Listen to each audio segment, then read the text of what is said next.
स्वामींना आपण घरात आणत नाही, स्वामींना आपण घरात प्रतिष्ठित करत नाही, स्वामींची प्रतिष्ठापना आपण करत नाही, तर लक्षात घ्या ब्रह्मांड नायकाची इच्छा असते.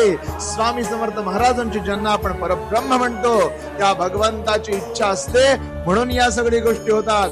महाराजांचं लक्ष असतंय म्हणून आपण त्यांची सेवा करू शकतो. महाराजांची इच्छा असते म्हणून आपण त्यांना देवाऱ्यात बसवू शकतो.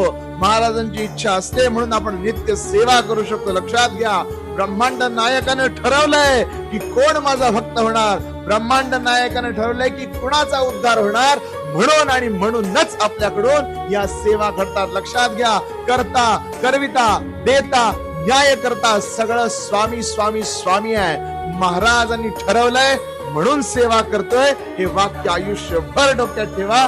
कधीही गर्व, कधी ईर्ष्या, कधी दंभ मनात येऊन स्वतःची सेवा वाया जाणार नाही. श्री स्वामी.